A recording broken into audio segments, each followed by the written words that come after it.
All right, welcome everybody to the comic panel. I'm Cody. I'm Taylon. I'm Jacob. And I'm Shawenta. And we'd like to welcome you to a rather special episode of the comic panel. Today we are covering, for the first time ever, a full, or up to this point, full series of a book that is very long running. We are covering Saga by Brian K. Vaughan and Fiona Staples. So when did Saga start? I think I want to say I saw some 2011. No, Okay, 2011. maybe 2014. No, you're probably right, Taylon. I do not exactly know, but thereabouts. The somewhere between. I'm looking up right now. It looks like issue 1 came out in March 2013. Okay. So right between. Yeah. So yeah. This is, we've read smaller things that have been completed before. But this is 54 issues that we've read. And it's kind of exciting. It is one of my favorite series, if not my favorite, that I've read. And yeah, and also there's been a very, very long hiatus. I don't know, it's been 2 years? Yeah. Well, I guess it's 2022 now, so I guess, does that technically make it 3 years? I guess it depends on when it started. Yeah. Late. Well, maybe 3. Going on 3 years, you could say.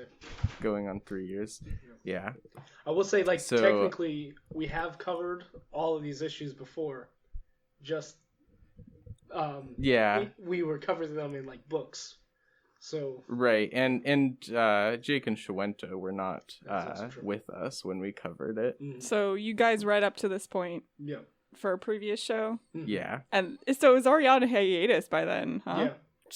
And now we're covering it again, and its hiatus has just ended, I believe. Just ended, yeah. It's, as this episode airs, the new issue should be available that Wednesday. Nice. Oh my god. Yeah. Interesting how time works. Time passes. Yeah. So yeah, I'm really excited for the hiatus to be over and for new issues to be coming out. Watch them put out one issue and then back on hiatus. Don't say that. Don't say that. Oh, okay. Also, I wanted to say Phonographics did the lettering and design too. Never really noticed that. I will say, I didn't believe that was a real company when I saw it. Wait, you thought they put a fake company in there? Well, the letter, it wasn't spelled right, and so, my spell check went off and said, this is wrong. Yeah, I don't know what to tell you, Dylan. Yeah, but I mean, I did appreciate. I mean, we'll get there in a little bit, but I did appreciate the lettering. So, but yeah. So for those that don't know what Saga is, it is basically it follows so it's a fantasy sci-fi series, I would say, that follows two soldiers or two ex-soldiers from opposing sides that fall in love and go on the run after having a baby together, and multiple people go after them and try to kill them and take their child in an effort to basically not have the existence of the child leaked to the public and inspire, anti-war sentiments. Yeah. Oh man, they're collaborating. We can actually get along? That's weird. Yeah. Maybe we shouldn't be fighting this war. Mm-hmm. Yeah. Would you say that, at least, so from, however long we read, the first 54 issues, covered, 7 years? Yeah. No. It might have been just 5. Well, okay. Actually, it's easier to track Sophie's age, in my opinion, than Hazel's. She was 4 when the whale saved her, and 10 when it closes out. Gotcha. So it's been about 6 to 7 years. Okay. Gotcha. Yeah. So yeah, and that's something that, like, you know, surprised me about the story when I first read it, was I was like, oh, the time is happening very fast. Yeah. Like, people are aging and we're skipping around in the story a little bit, but that makes sense because not all the time things are happening that are important. I don't know. I think it does feel more fast paced because of the way we are reading it. If we were reading this month to month as it released, it might not feel as high paced. Okay, wait. So it came out in 2013 and then it stopped in 2019, 2020. So that's like, what, 6-ish years? Wait. From 2013 to 2018, I think is when the last one actually released. Oh, okay. That's like 5 years. So that's about 10 issues a year, give or take. But I mean, like, but we were talking about how much time passed in the comic, and then also how much time has passed releasing this comic. Okay, yeah. So yeah, so it definitely wouldn't feel as fast paced. Yeah, that's a good point. Okay. I'm excited to read it month to month now that I'm, like, caught up and it's coming out. I'm like, I'll feel that, you know. I don't know. Although I will say I'm kind of anticipating a little bit of a major time skip. I'm like, I don't know. Yeah, based on how this one ended, it's either going to pick up right after or like 2 years later. Yeah. But yeah, so I guess getting into it, what did you guys like about Saga, the series? I'd say, like, there were times where I, like, felt emotionally vested in the story, but those were often times when something really terrible happened. So I'd say that's the best part. The best part? Yeah, it's actually funny that you say it's like when the worst stuff happened, because for me it was like my favorite moment, I think, was like, I mean, it was bittersweet, but it was when Marco rescued Hazel from the detention camp or whatever. Like, that part really got me. Gotcha. Yeah, that is kind of a rare victory for Marco and Alana in their, like, weird ragtag crew that they build. Yeah. Other than, like, Marco having to leave his mom behind, which kind of sucks. Well, not having to, but his mom chooses to stay behind, I guess. To. Yeah. Yeah. Which is also something that I don't think gets picked back up, or at least hasn't. Not so far. Not so far, yeah. And they're not going to just can his mom, probably. Hopefully. Yeah, just canned off screen. Yeah, probably not, but we'll see. Anything can happen in this comic. Yeah. Also, I will say, I think the first scene that I enjoyed was, like, very beginning when Marco was talking to Alana and he was like, violence is stupid. And the reason being is because I was like, no, that comment is stupid. And then I was like, wait a minute, let me think about it. And I was like, what would God say about that? And then it went into a whole, like, reading into Bible verses, and then I was like, oh, okay. Maybe God would agree with that comment more than I thought. Yeah. Yeah, I'd say do violence, Talon. So yeah, I had a whole character arc from that. In the reading of this book. Okay. At least somebody did. Oh, gosh. What about you guys? Really liked when that planet died. The time sink. Okay, I got you. The time suck. Wait, the giant thing, the comet? Yes. Okay. Well, it's not really a planet. Yeah, it's a comet. Gotcha. I was like, I don't think they're not going to do it, are they? And then they did. I was like, yeah. Yeah, that planet full of weird, That's like, brutal. mole people? Or, like... Meerkats. Oh, yeah, that's right, meerkat people. Mm. I guess not meerkat people. They're just, like... Meerkats. Bigger They're than meerkats, but they bigger than talk. average meerkat, yeah. Radioactive meerkats. Or radioactively altered, I guess. Meerkats of unusual size, yes. But yeah, that's...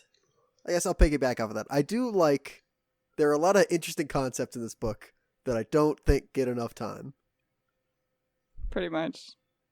There's like even stuff that's as little as Alana has this gun that's called the Heartbreaker, and like there's just an offhanded comment is like one of the characters gets shot by it, and then they say like, I hate those. They made me feel like my dog died.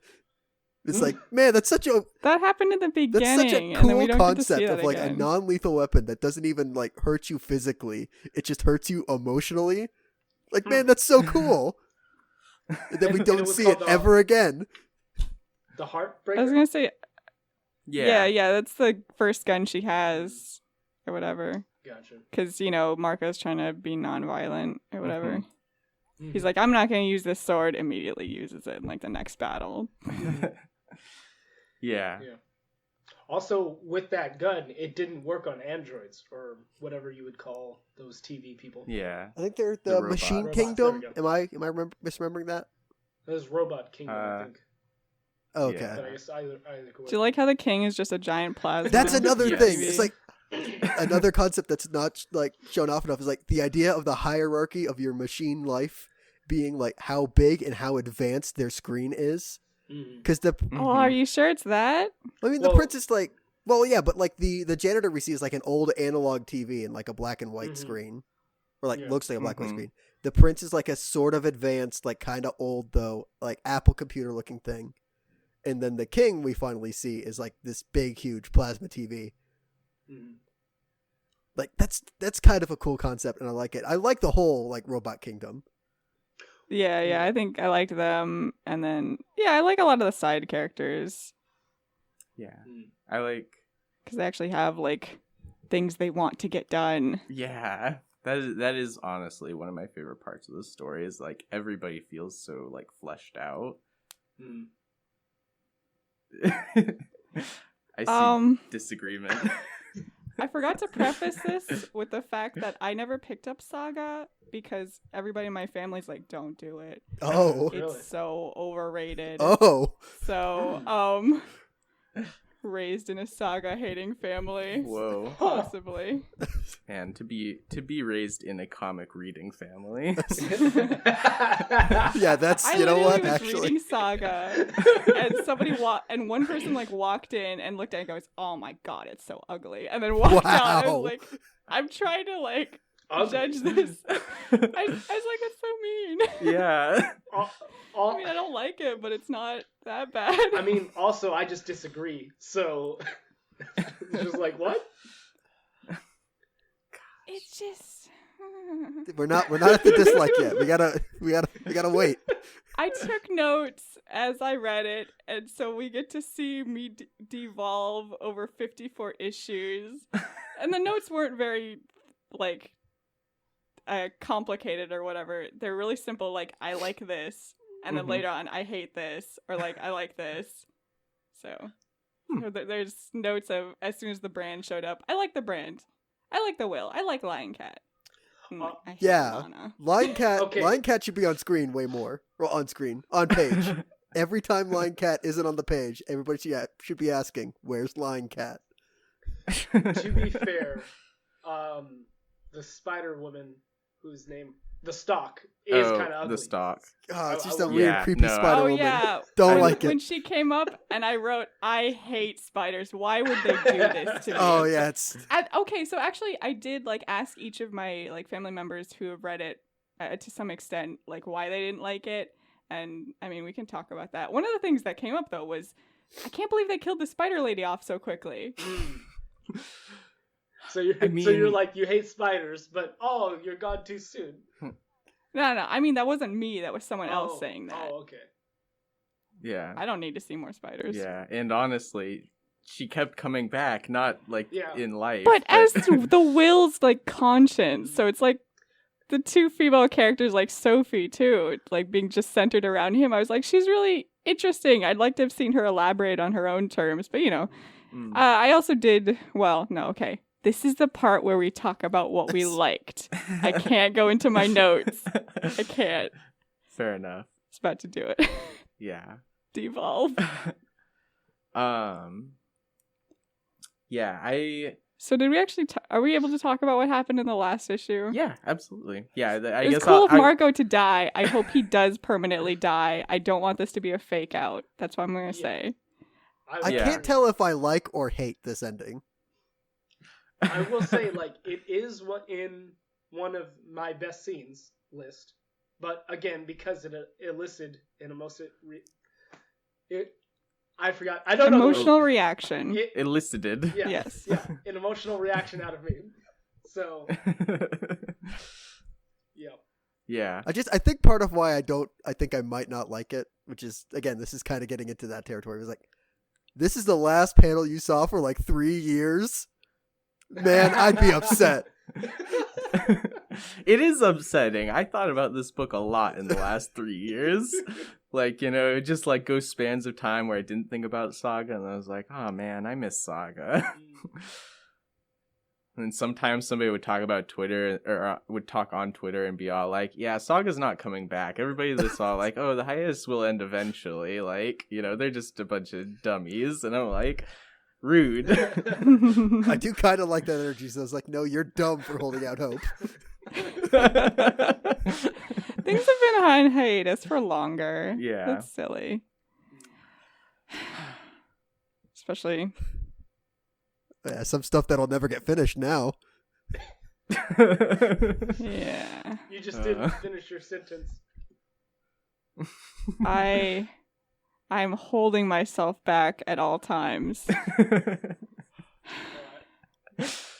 Oh, God. Loud sigh. Anyway, loud sigh. Some stuff I liked. I liked some of the flashbacks with, well, two in particular.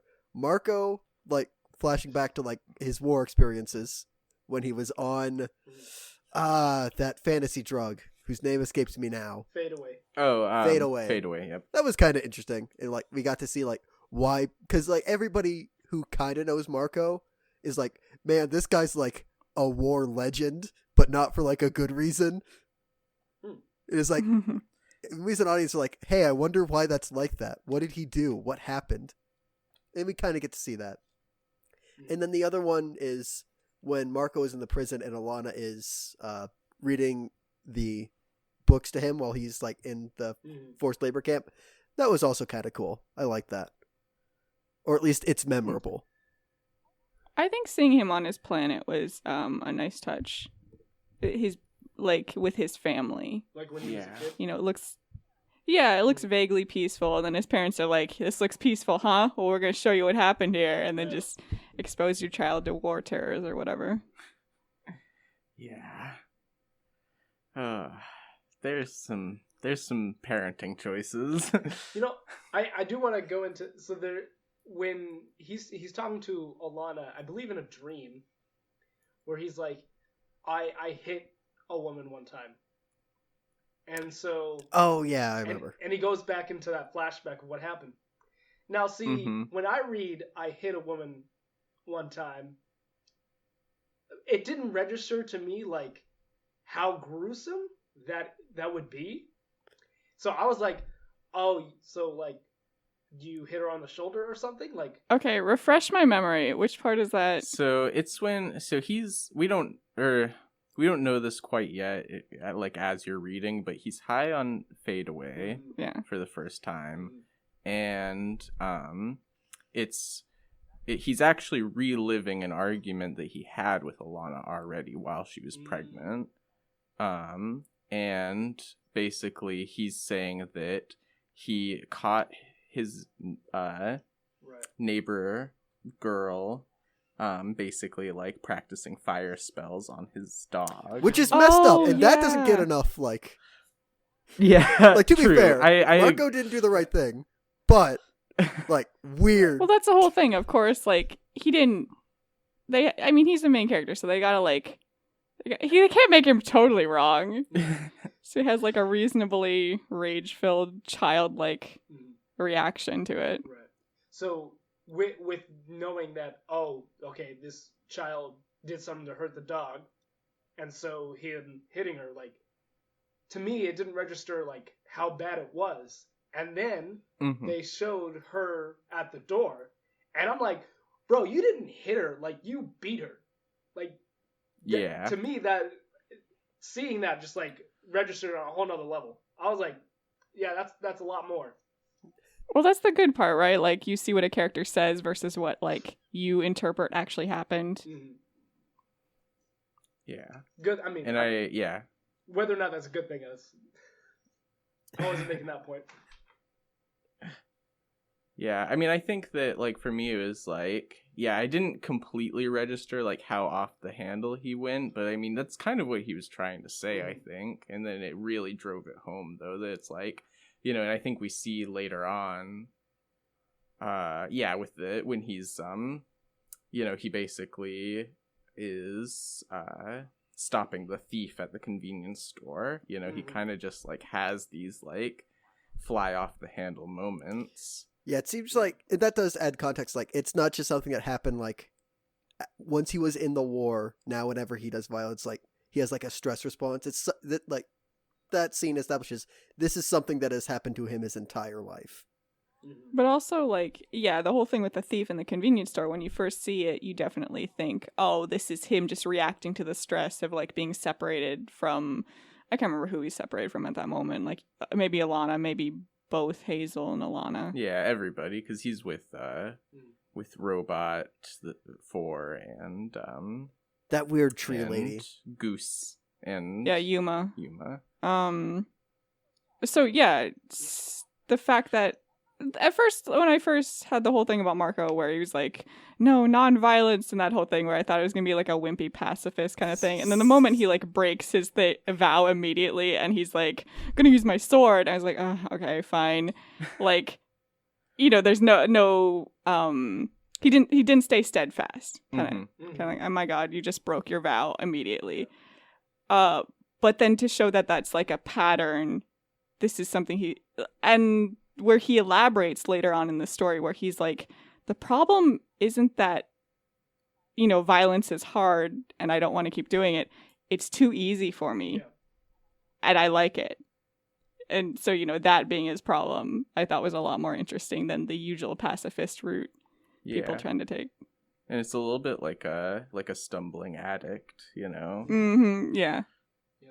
Even Hazel says about her parents, like, right before they rescue her from the detention center, as in the narrator voice, my parents were never good at keeping oaths or vows. So. Or vows, yeah. Yeah. Speaking of that, I like Hazel's the one telling this story. I think that's kind of cool. Yeah, I agree. Yeah, it is a neat twist on, like, the sort of omniscient narrator trope. It feels like the freeze frame. This is me. I bet you're wondering how I got here. But then continuous for the entire story. I will say... I guess I can see that. The two views. So, about Marco and his stance on nonviolence. Like, the first time I read this book, I don't think I said this on the show, but I often did think that Marco was a wuss.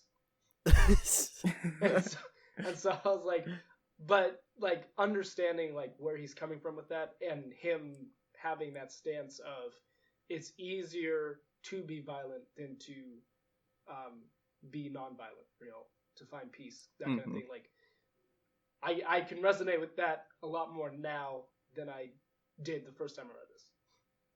And so I'd say that my opinion on Marco has changed. But also, too, I think I said this on when we first covered this, but even when I thought he was a wuss, like, I can respect that he's like, I'm willing to protect my family at all costs. Like, I can respect that. Yeah, I can kind of see that. I have a differing opinion, but I can see why you would say that. Huh. Man, we will not jump the gun, but I am so interested in some of these dissenting opinions that are getting hinted at. Like, I just want to know so bad. Anticipation. Yeah. I think for me, like, yeah, honestly, actually, I would say that Marco is kind of like, you know, I respect him too, but he isn't the most interesting character to me. Not that that's like a particular dislike. I'm still like just reacting to what Talon said, but you know, I think that yeah, he is almost kind of like a plot forward sometimes. I was gonna say that's like his thing, right? Non-violence, and then that's kind of it. He does some magic dedication sometimes. to family. Yeah, his magic is cool. Yeah, I do like He this. knows He hasn't done it in a while. The magic system. Probably won't do it again. I do also. We'll see. Nice. I do like the magic system in this story. It is kind of interesting, and it's. I wish it was explained a little more, but I'm also kind of glad it isn't explained too much. Mm-hmm. Yeah. No, I liked it has like pretty much one rule, I think, at least for the wreath magic, if that's different than all the other kinds of magic, is that like every spell needs ingredients, and like not all ingredients are necessarily physical though, because to get out of a binding, you can tell a secret that nobody else has heard. Yeah. And also another rule where you have to have wreath blood in you to practice magic. Yeah, that's right. Okay, so yeah, maybe it's not, because all the people on Fang, no matter what your species, as long as you were born there, can like have that like object hearing. They can hear objects. Mm-hmm. And then Goose. the people on, Goose has a special connection to his animal herd, and the people on Cleve can come back as spirits. I didn't catch that part. Well, yeah, Isabel, the ghost babysitter. Yeah, I didn't realize that was anybody from Cleve. I didn't know that. Yeah, I'm pretty sure. Like, at least the natives. Maybe not any species like Fang, but yeah, I think maybe it is particular to their species, because she kind of mentions it was like an evolutionary thing. Gotcha. Oh yeah, that's why they've all died out pretty much. She's like, it's not that helpful though. We can only protect them when we're dead. I guess to be fair, like that sounds like in the beginning of the series, so I read that a while ago. Yeah, no, that's fair. No, I kind of honestly like, you know, because it's been years, or when I started reading this, I forgot about Isabel a little bit, which is like, she dies. She will be missed. Yeah. She dies. Yeah. Her spirit goes away forever. Like pretty like towards the end of the story that we have so far. So I was surprised that I like pretty much completely forgot that part, and I was like, oh yeah. I don't know, she doesn't. I thought it was gonna do a lot more damage. Like, I don't know. Hazel's just like, Isabel's gone. My heart kind of feels different. Yeah, because I thought that was gonna hurt, like wrenching apart two souls. Yeah, I mean, like, because the way they phrase it, like when they start that like soul bond is, Alana asks if it will hurt, and then Isabel says, "Only on the day it ends," which is a cool line. And then it ends, and then it's like, fine, oh though. no, my babysitter. Then they got a new babysitter though. It's fine. I don't know. Not I even, think like, that she didn't even go through like a whole mourning process. Like she just had one line where she was like, "Oh, I said mean things to my babysitter," And that's the last thing I ever said to her. Like, yeah, that sucks. I hope Probably. it haunts her. Just, like a ghost. Gosh,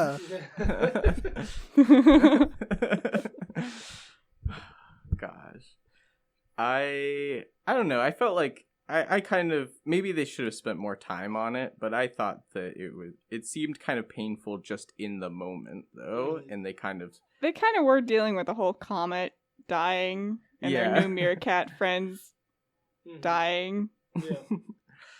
But then even after that, they could have been like, they just had a beach episode after that, didn't they? Wait, so then because aren't they're back on the planet where after Robot gets exiled, where like he's chilling with his son, aren't they? Goose.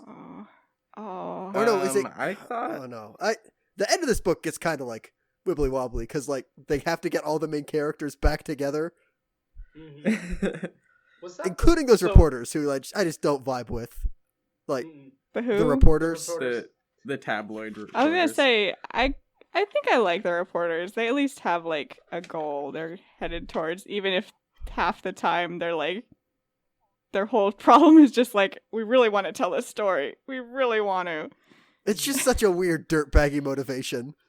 Because, like, I don't think they really care about truth. I think they just want the money. And notoriety. Wait. Well, yeah, they want to be the people who know. broke that story. Like that's the impression I get from them.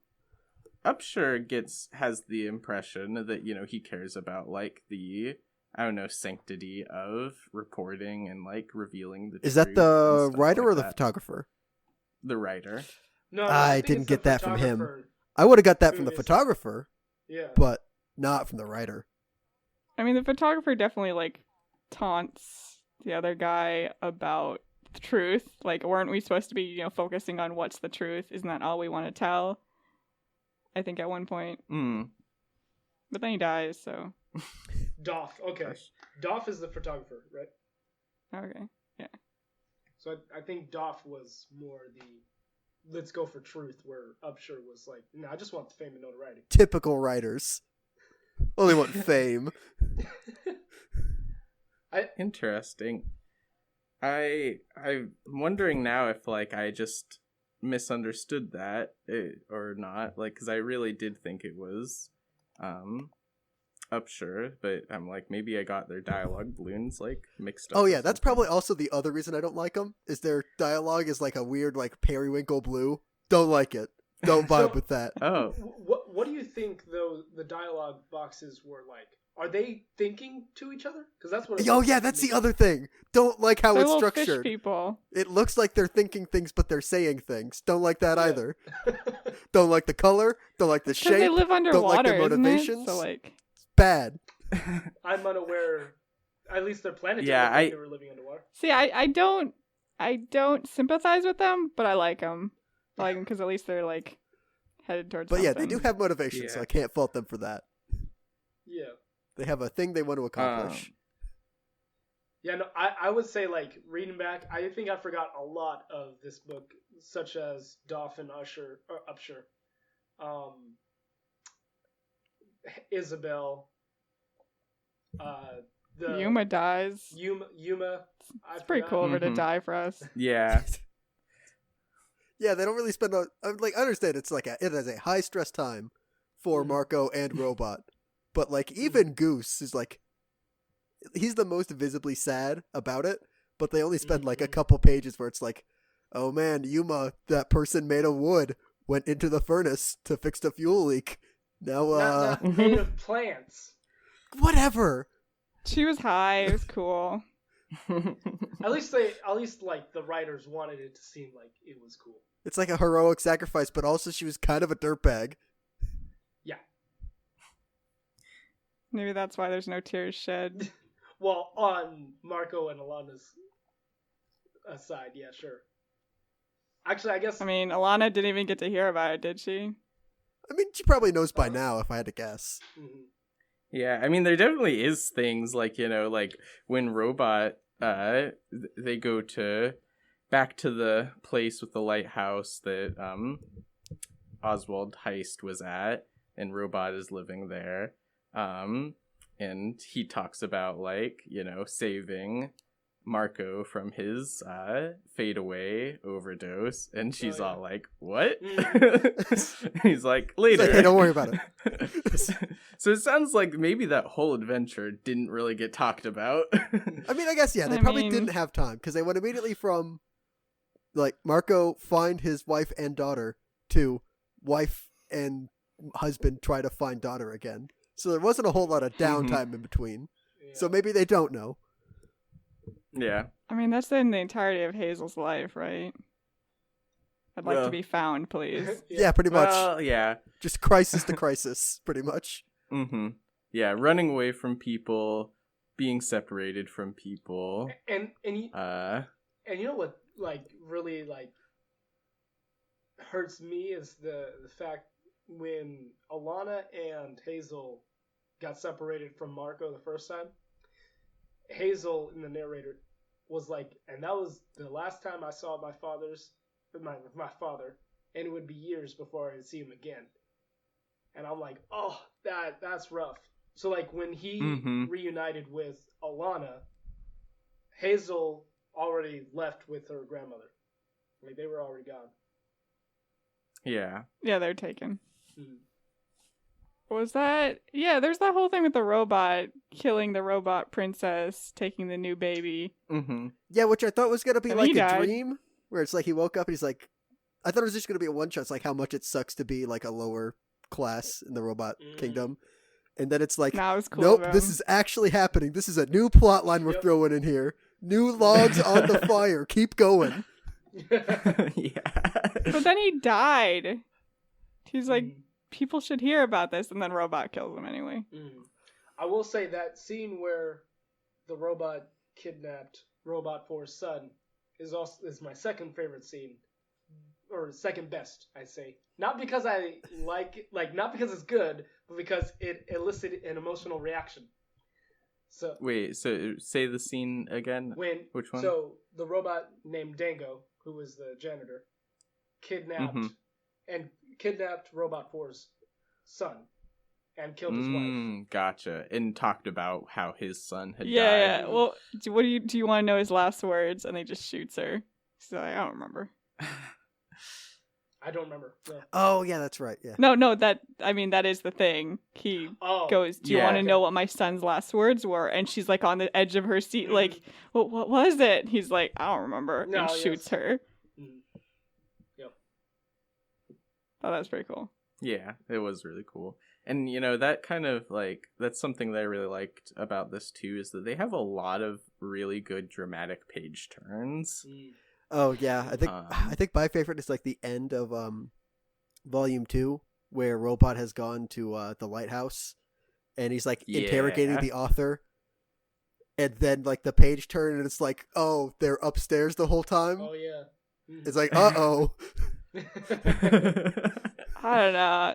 That's like how those scenes usually go out, right? Like you come there, oh, I don't know what you're talking about, but no, they've been here the whole time. Like I did see it coming for a while, but it was still cool. It was still fun to pan up, yeah. That's certainly like this comic knows how to do end of issue stuff where it's like dun dun dun, person has died, and then they start up the next issue. It's like, nah, they didn't actually die. It's like, darn it.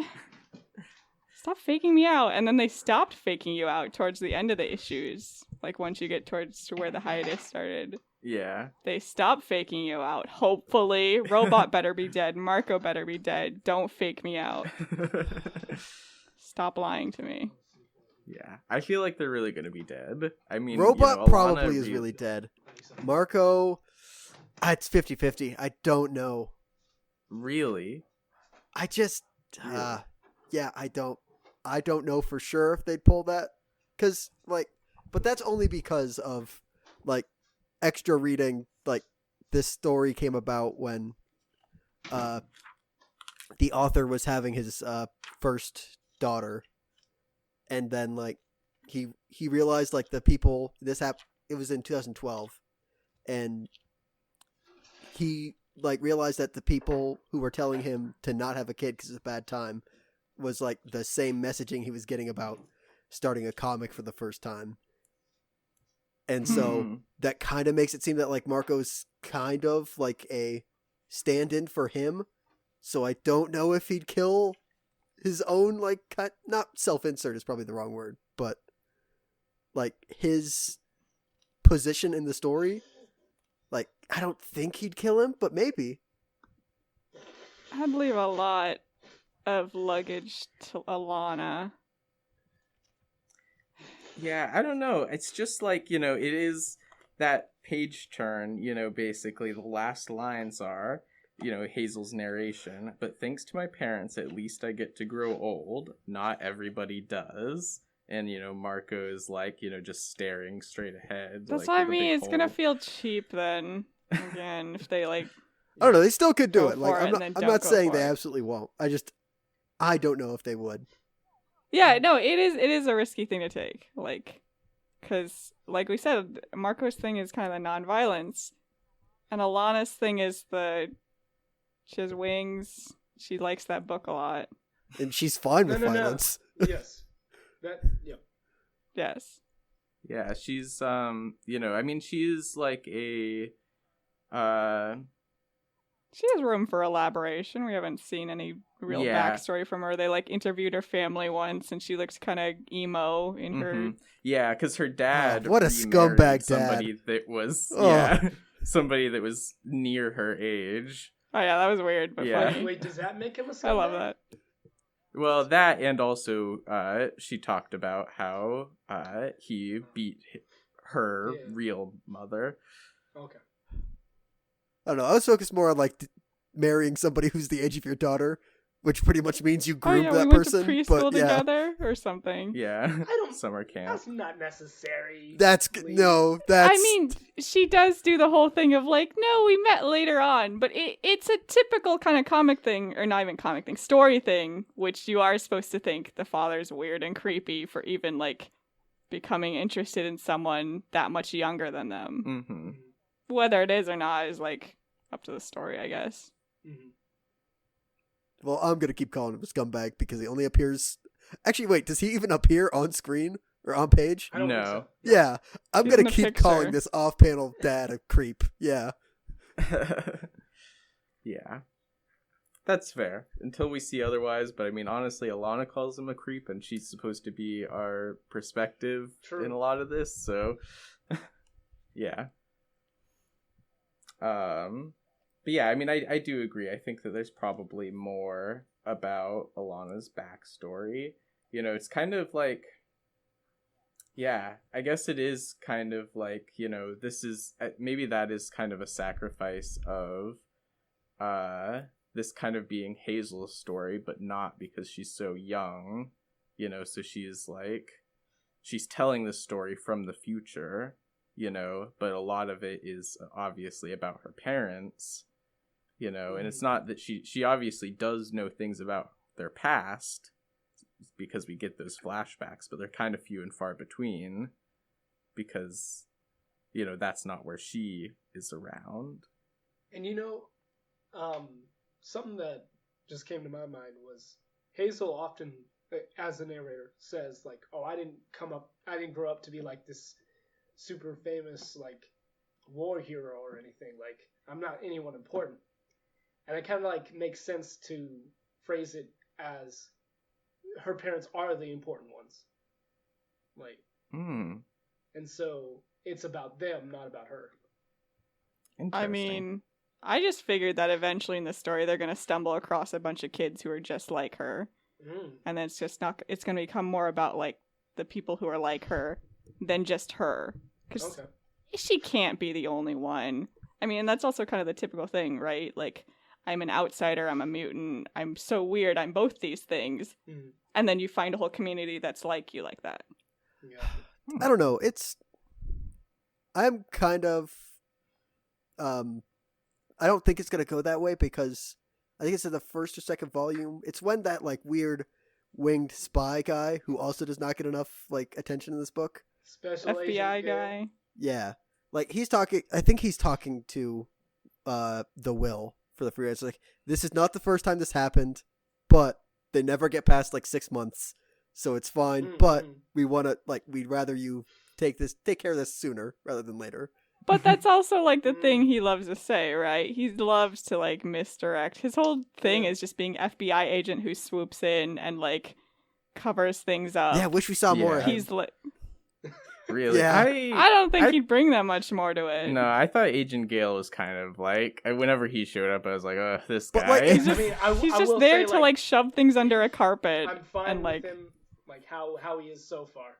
All right, the whole like, oh, the move at the end where he's like, just when you thought you got the story off to the right guy, he swoops in. He's like, so are you sure you want to run that story? I was like, yeah, he's a party ruiner. Ugh. That got me. Yeah. I guess, yeah, I can kind of see that. But it's just, I feel like he moves the plot along a little faster than it would normally. And man, this book, I feel like this book needs a little bit more of that. Really? A plot, you mean? At least a direction. That, yes. Ooh. God, we're going to the other territory. We are stepping over some stuff here. I'm sorry. Interesting. That's the thing, though. Like, the good stuff's tied with the bad stuff. Because, like, the good stuff, even though it's good, it has to, like, go through... It has to deal with a lot of really largely directionless feeling plot. That's why, like, the side characters who have motivations are super interesting compared to Alana and Marco, who, while they have slightly interesting problems they have to deal with, like hang-ups in their character or whatever, they don't have a direction. They're just reactionary. Well, I mean, but to be fair, their direction is we just want to be left alone, in a sense, you know? So... I mean, but, okay, so, like, make them go, oh my god, this planet, we've always heard about this, like, crazy planet where we can get away from the war. Like, they need to have some clear, not necessarily clear goal, but, like, we need to be able to tell at times when there's conflict that they are being hindered from something other than just the usual, like, taking Hazel away, you know, going in and stealing some sacred thing so we can get Hazel back, kind of stuff. It's like, yeah, like, when Which they is, have like, a grand goal, like, we have to go get Hazel, Marco has to get back to his wife.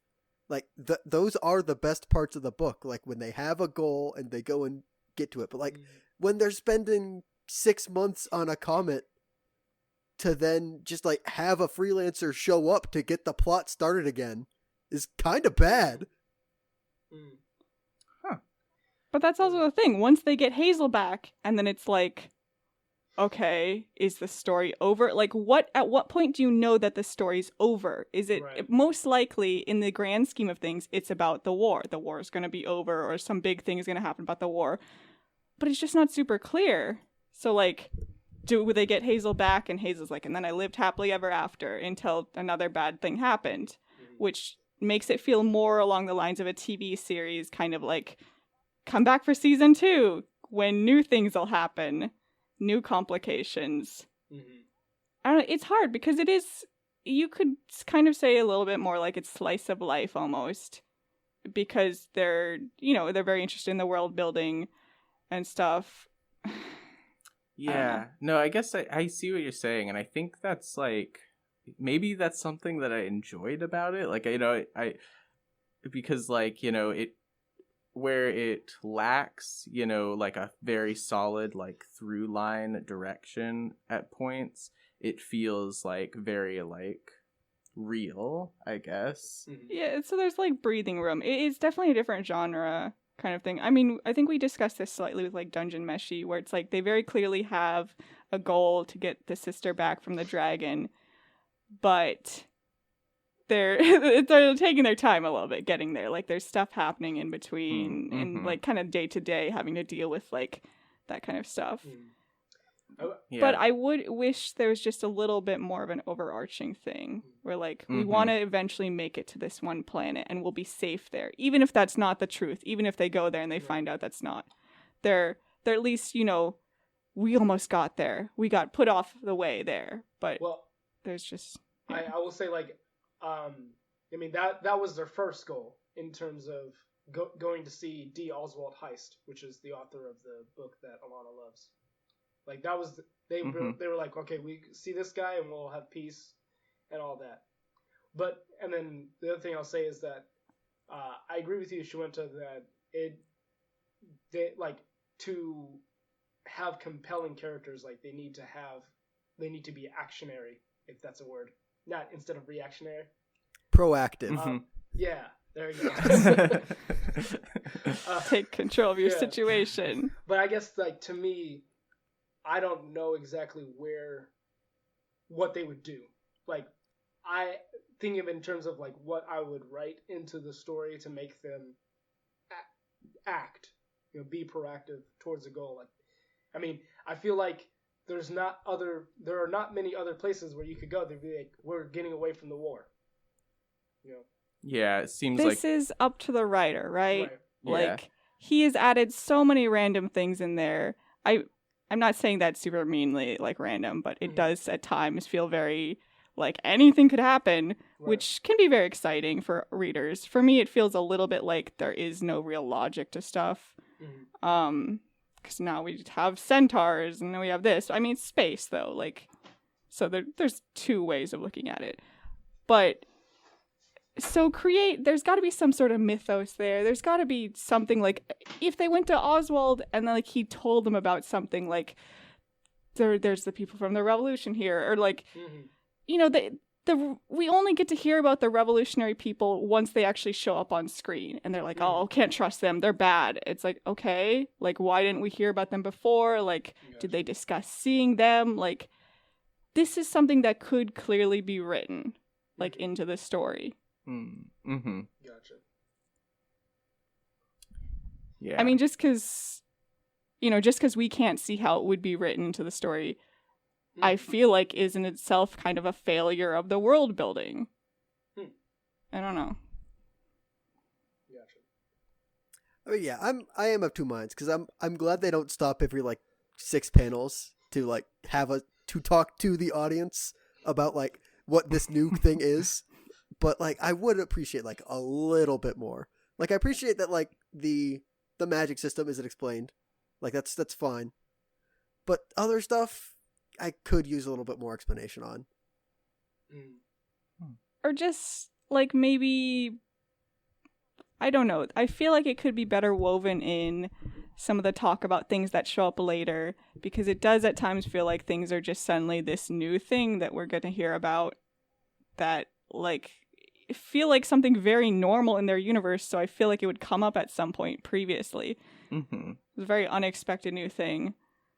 I don't know. Yeah, I mean, I feel like I'm, like, I don't want to, like, try to, like, obviously I still really like the story, so I don't want to, like, try to defend it against every criticism. But I'm sure that makes it feel exciting. Like, you're like, oh my gosh, there's a whole planet devoted to abortions. That's weird. Yeah. And then they're on it, and then they're not on it. Yeah. I guess as far as, like, the weaving stuff in, and I guess this kind of, like, ties into what Jake was saying, but it's like, it feels like a little bit different, that it's like, how often, do you mention the things that are, like, commonplace. They're commonplace. Yeah, this is normal to you. So yeah, it's like, I don't know but that is a story recommendation, right? Like, right. These things, like, even though it's weird and new, it should at the same time feel, I don't know, I guess they are setting up kind of the unexpected. Yeah, and it's like you said too, or kind of hinted at with, like, the anything can happen, because, like, they're in space where it's like, kind of this infinite, it's like they're like, there's too much to keep track of, even, is, like, kind of the feeling that I get from it. There's just so many planets. Yeah. I don't say that in a bad way, though. I think, yeah, so some of the side characters, some of the most random things have been, of course, like, favorites, like Gus or whatever. Yeah, and Gus is really cool. Yeah. He's gonna chop ya. Oh, man, that part when he just, like, chops the Will's fingers off, I was like, whoa. When I first read that, and actually this time too, I didn't, like, you saw him cut his fingers off, but then later when he's climbing up the hill with that anteater lady, I didn't notice that his fingers were cut off both hands. And so I'd have to go back and look at that panel again to see, oh yeah, that axe went through both hands. Who knows? Yeah, I didn't notice that either. Oh, so she's a mole lady, isn't she? Yeah, star-nosed mole. Oh, gotcha. Not anteater. Gotcha. Yes. Anteaters are what Arthur is. That I don't think that provides very much context. I'm gonna. Also, I think He's like a really- is he an That looks aardvark? like an anteater. Oh Yeah. yeah. That is. Is there a difference? Are we gonna do the I'm Google pretty thing, sure. anteaters versus aardvarks? I'm pretty sure there's a difference between aardvark and anteater. There Okay. must be, but it's not for our show to discuss. Yeah. But that's the thing. Like, I like her as far as being, it's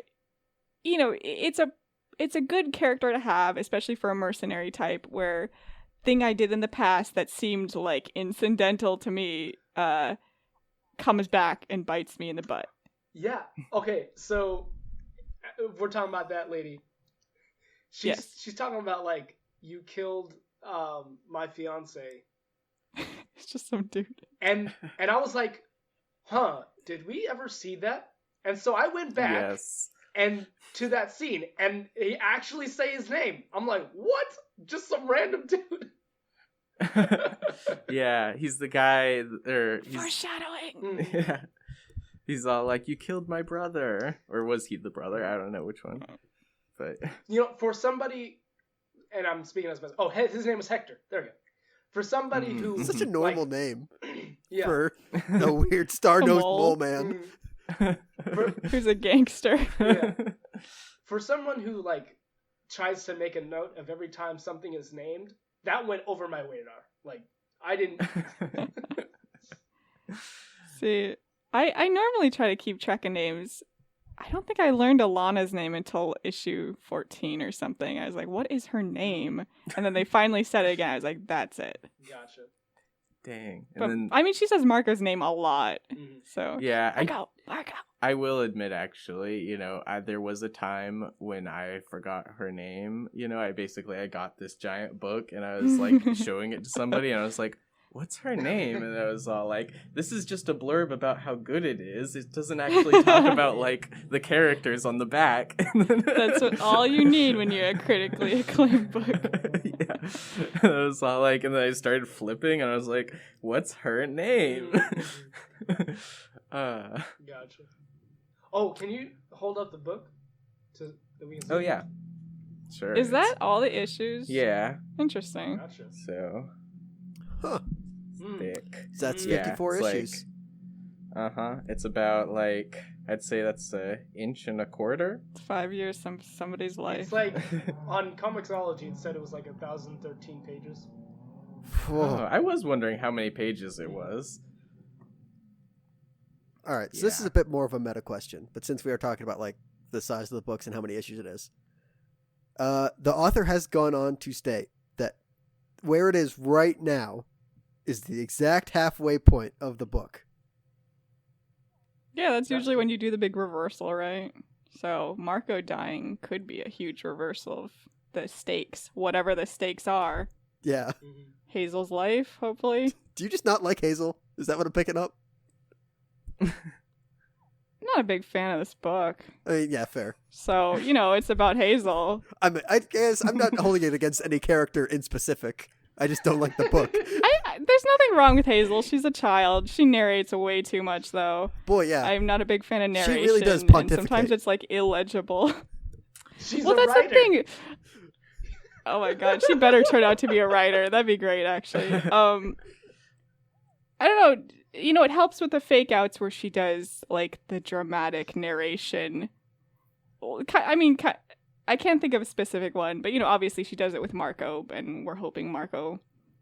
Well, I don't know if we're all I was hoping. gonna say. I think Yeah. We're hoping the story goes for it and sticks to what it's doing and makes us suffer through the consequences. I'm assuming Marco is going to die. Okay. Have Marco come But yeah, back sometimes as Hazel's conscience, or maybe Alana's conscience. Oh my god, what if he just comes back as like a ghost? Oh yeah, have him go to that weird planet that has you see your first love from the poison. No, you have to. Yeah. That's a drug, isn't it? Mm-hmm. Also, yeah, it's like the Lotus from Percy Jackson. You mean the stuff from the Greek myths, Taylor? Yeah. You mean the stuff that Percy Jackson is using? I don't care about. Yeah, did you never have to read the Odyssey? I don't care about Odysseus. I mean, I have read the Odyssey, yes. Then you know the source for Before that. Percy Jackson, or No, after Percy Jackson? That was not the Lotus. All right, we're getting. Oh wait, no. All right, we're getting off track here. Lotus. We're getting too far. Anyway, oh my god, is this book an Odyssey? No. There is a different comic book that I was thinking about. It's called Odyssey, like -C. Oh, yeah. But is this book I forget what like like an Odyssey? Like we're trying to get home wherever home I forget is. what the exact qualifications for being an Odyssey are, but I mean, they meander enough for it to be an Odyssey. Pretty much. And it does have a framing narrative. I was gonna say when Alana was like talking about the book that she loves or whatever, and she's like, yeah, not really much happens. I was like, oh my god, they better not be recreating this in real time. Oh, that's right, because Alana was I would say a lot of things happen. Go ahead, Dylan. Alana was like, it's just back and forth. I love how this book doesn't have anything. Yeah. Well, I was just like, this better not be the writer's intention in the future. No. I would be so mean. Yeah. But that's the thing. I have a lot of trouble recalling the sequence of events because it doesn't really feel like there needs to be that much of an order to them, in my opinion. Okay. Yeah. That's fair. Because, so Hazel and grandmother get separated. What had to happen before that? I mean, the robot had to kidnap them from the planet. Robot had to kill the princess. But that could have they get it's kidnapped, there. and it's there. then there's like that weird group of terrorists that show up, and everybody's like, "Hey, these guys are bad news. I know we've never talked about these guys before, but they're bad news." We won't talk about them again later either. Yet. They might come up later. You know, we I are was at the halfway like, point. Okay, but that's the I will flip. say they go to work be- for the But last revolution. but that's the thing. If you got to the halfway point, you talked about them once. They better not be super relevant to your plot, then, right? Like, what have you sown the seeds for? For general criticism. What have you set up? You can't promise what might happen in the future as an answer to current criticism for what's already happened. That's fair. We just have to look at what they've set up so far. That's a and good I would point. say the first time they do the time skip should be considered like the first kind of, not arc, but, the introductory section. What is it? Your book is usually, your story is usually like 3 to 4 sections, like first part, next part act going 1, to the act midpoint. 2, act 3. Yeah, that's it. Act. That's what I was looking for. Yeah. Which is kind of funny that they split it up into 2 kind of in this way, where it's like, it's at the midpoint, so it's like we got Act 1 and half of Act 2 then, kind of. Well, Act 2 can sometimes be 2 parts, before the midpoint happens, because the midpoint is a huge reversal of, everything's turned on its head. This is, how do we deal with this? And then that part and that part. Does that mean we have 5 more years of Saga? Well, if they go at the same pace. Yeah. Yep. I mean, they've been working on it, all pandemic, apparently. So they have, the issues ready, supposedly. I guess, if nothing else, they've had time. Mm-hmm. Yeah. Yeah. Just don't jive with some of this book. It just don't... Have we fully moved into stuff we don't like? I think so. We might as well. Yeah. Yeah, I did a huge rant about that. So I guess, we've already talked. We don't like the pacing. Some of the other thing I don't really like. Wait, hold up. We as in who? I never sounds like said that. Shalenta and I don't like the pacing. So glad I'm not alone. And then there's other stuff that's just A, I don't like some of the character arcs for some of like the more major side characters. B, I don't like how helpful everybody is all the time. Like there's that weird Mantis teacher that is like exposed to a secret that supposedly is a huge secret, and then just decides out of the good of my heart, I'm gonna help this person. It's like, I mean, we don't know about the bug people. Maybe the bug people have a really bad time. But then that's also we'll never the know, only though, time they aren't brought up. Yeah, that's the only time we've seen a bug person. I feel like I'm complaining about like Star Trek or something. Like, would I have these same criticisms by watching Star Trek? And they're like, this new planet, bug people. Wait, is I don't know. this something that we don't know about you? Are you a Trekkie? No, Oh. I haven't seen enough Well, of at it least to like be one. like Star Trek has the excuse to like move on all the time. It's like there's always like a bunch of situations that the Enterprise has to help out with. We can't But spend that's more the thing, time. right? But these guys don't It's have a that TV excuse. show. They just have the baby. Trying to raise their baby right. Yeah, I will say that the bug teacher, like, you know, she was sweet as a character, you know, but like it was I did feel a little bit like, well, you know, you don't have much motivation. Like, I don't understand why. Like, you know, she even gives like a little birthday cupcake to Hazel, you know, before that. And it's like, why are you so nice? You know, Hazel trusts her because she's so nice, but why are you so nice? Like, I mean, I think the implication is kind of supposed to be that she can tell that, like, Hazel has repressed a lot of her, like, negative emotions. Yeah. And so, like, she's trying to, like, get her trust so that she'll open up more and, like, be able to do her job more effectively. Well, it's not even that she sensed it. Like, the first time we see her in the detention center, like, there was an assignment where you had to do, like, a painful part of your past. Right. And what she did was a make-believe story. I forgot exactly what it was. She did a stinky foot. Yeah, a farting foot. And nothing hurts me more than the stinky foot. Yeah. Yep. She did. I think like her being like, okay, I can keep your secret was like, you know, she's being a proper educator or whatever. But her being like, and now I'm going to risk my life and sneak you out of the detention facility was very quick escalation. I was like, you're gonna die for this. Yeah. I will say, like, I feel like that was a bad plan in general because she didn't even immediately failed. Don't worry though, Marco appears. Not even that, but like she didn't even try to provide for, like, she was just saying, Hazel, go out into the wild by yourself. There you go. You'll be able to outrun the robot kingdom, right? You figure it out. That's kind of true, isn't it? I mean, she said she had somewhere to put Hazel. Gotcha. Somewhere. We don't care, though. Like, maybe it would have been a cool place. We'll never find out. Yep. I should have followed that lead. To be fair, Marco doesn't even know about it. Like, the teacher was out of sight at that point. I mean, she was knocked out, wasn't she? Or no, okay. No, she knocked somebody else out. She knocked somebody out, yeah. She did a cool kick. That was cool. Yeah, but then she was like, oh, wow, that plan failed spectacularly. Good thing that this happened. I'm going to complain about some of the things this book subjects me to. Like that dragon thing. Oh, yeah. At the moment they brought that up, I was like, of course you would do this. Of course you'd do this to me, book. There's a lot of that. Yeah, I mean, I don't know. I guess it's supposed to make you feel more real, right? Like unfiltered, kind of. Even with like Hazel and her not alive brother or whatever, and she's like, his farts are magical, and I was like, children, I hate them. It's like a really serious moment, I guess. Yeah, I'm glad you reminded me of the dragons for a second. Oh, sorry, go ahead. I mean, well, there's other parts, isn't there, that are like that?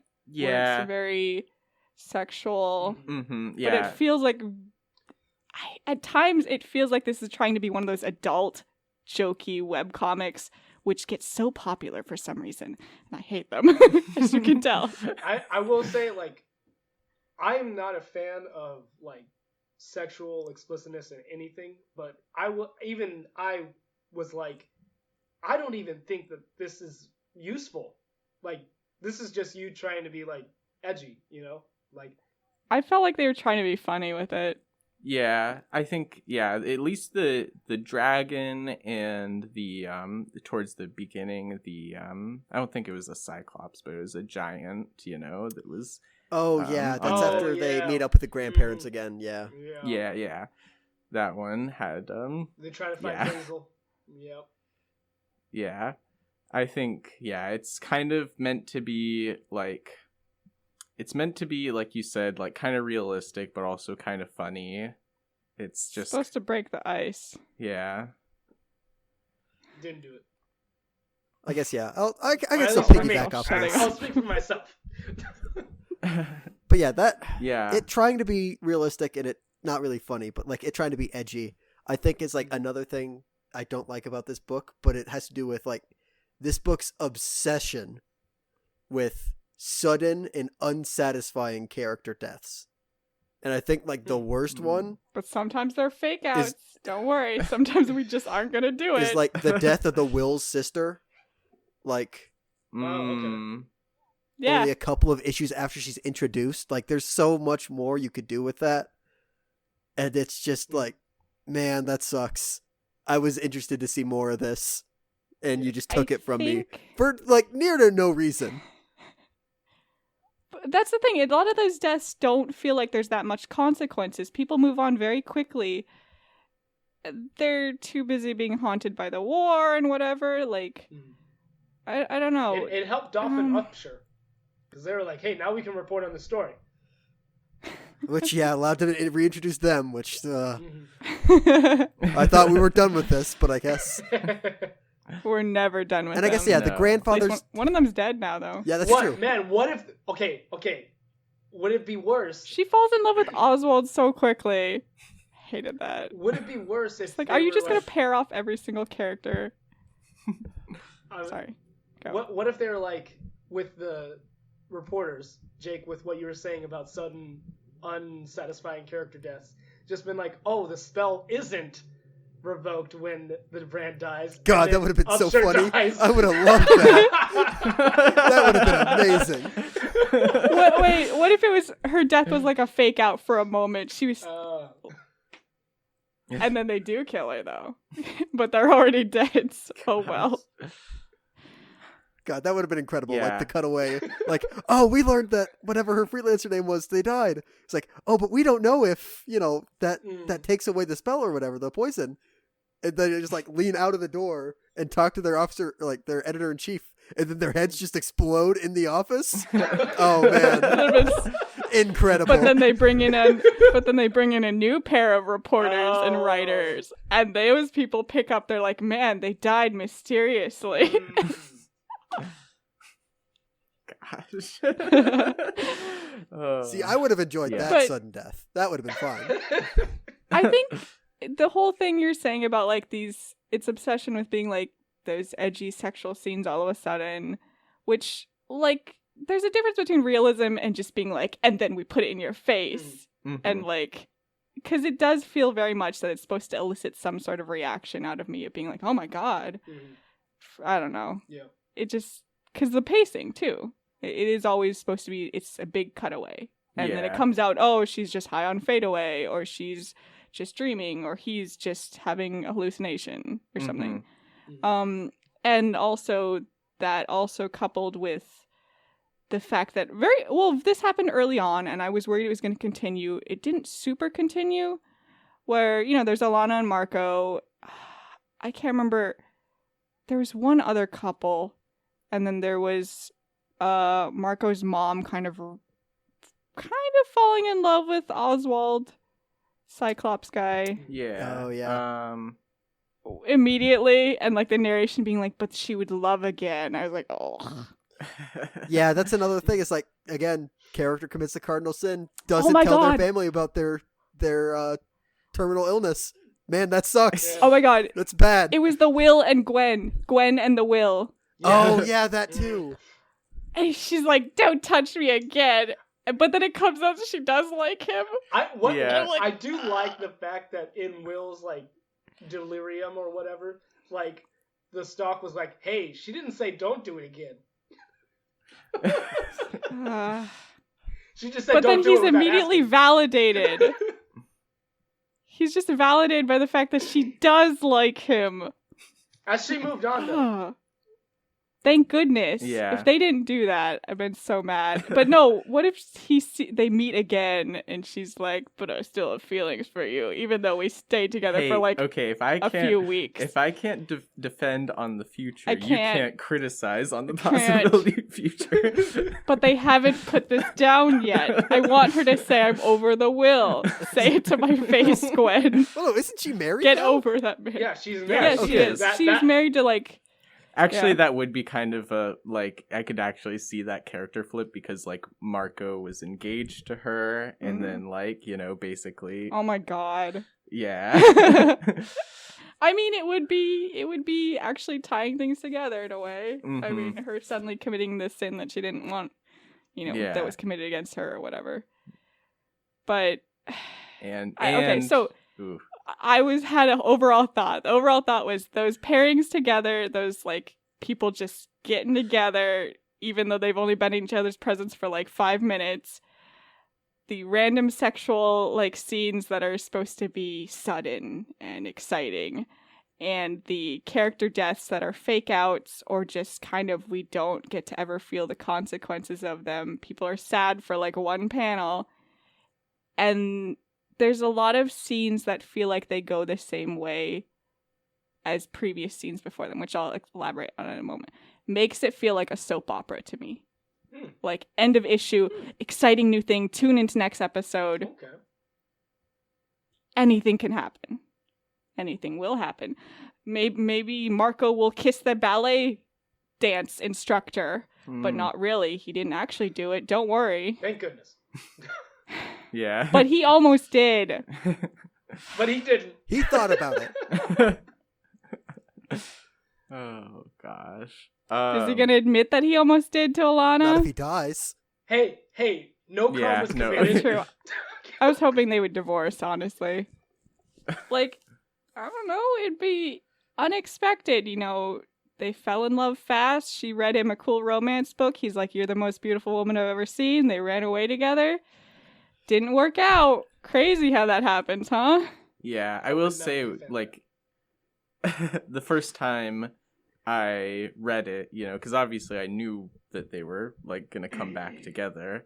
But when I first read it, I was like, wow, like, you know, are they really going to, like, split up all the way, you know? Tune in next week. Will the main couple divorce? Probably not. Hey, I mean, you know, I'm not fully refuting your soap opera premise, considering that I'm a fan of superhero comics. Oh, that's true. Oh no. Yeah, I mean, I did like, you know, and it also could match, you know, if because like I don't think that the novel that D. Oswald Heist wrote is going to be like mirroring this story, but they do have the circuit, which is like, you know, essentially a soap opera station, you know, kind of thing, virtual TV / stage production. And yeah, that's definitely soap operas with like, I mean, honestly, like Alana's character looked like a superhero, you know, and they were like battling a giant like squid monster, octopus, something. It's like, the team doesn't trust me. What should I do? I love it, just saying out the motivations while they're in the middle of a battle. Yeah. On screen. But she's too high. Mm-hmm. That's what happens to you if you go into theater, people. You know, also, let's add another couple to that list. Hazel and Curdy. Oh my god. Yeah. I definitely did not like I was that. like, is this her parents? Just like, is she just mimicking her parents? Are her parents bad role models? I don't know. I mean, Not I I bad mean, her role parents models. are That could great be. role models.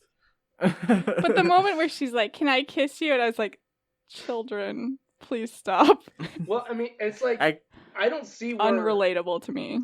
To me, I could believe that Hazel would be mimicking what she saw her parents do, just because we didn't get any inclination that Hazel liked Curdy or had any kind of feelings in that direction. So like, it seems like it is happening for no reason. So I could buy the whole mimicking. Which they had that big double spread or something. I don't know. It was a big spread, and there's like the bug fireworks or whatever. So it's kind of supposed to feel dramatic, but I was more just like, what? Yeah. What? Yeah. I mean, it's important to her, but it's like, I think that like the way that I interpreted it was like, yeah, she is like, growing up hearing like, multiple of her guardians, reading this cheesy romance novel. And they're so ruining the child and not understanding the war messaging that's like, the subtext or whatever. And so like, she's basically all like, man, this is a stressful time in my life, and this is my closest friend that I've ever had, that's like that's not the either like way older or directly related to me. Yeah. Right. And so it's all, and so I feel like that was like conveyed in the way that she said it. I'm going to kiss you now, like this is what's supposed to happen. This is what I think is like, what's matching up with my, how I think reality goes. And then not realizing like what she's actually asking, it seems like. Right. Yeah. I don't know. Just make the meerkat like turn away for a second accidentally. I feel like there's something a little bit more they could have done there to kind of remind you that other kid is just like not understanding what is going on. I will say Curdy so Curdy like got on my bad side when he was like flame the bugs more, kill him. Like I was like, ooh, no, you have children. a blood, you have like a, I don't know, love with that, blood. I guess. The narration says something about kids being violence driven or something. I don't know. To be fair though, I don't want to sound like Dio, but how many times have you stepped on anthills and just like not noticed? But this was a direct call to action to destroy that bug. I will. There are some sentiments that Hazel, as the narrator, says that I'm just like, I disagree with that. Like, no. But yeah, I feel like whatever, kid. I feel like I dislike that romance, for lack of a better term, just because it's like it's in what might be my least favorite like arc of the book. Which is, let's just chill out on this comet while plot doesn't happen until somebody who we've never met before shows up to make the plot happen again. Yeah. The march. Well, they were needed to refuel. And they were on the most fuel-rich planet, but it's going to take a month. No, it actually took them 6 months. I was going to say, it took longer than a month.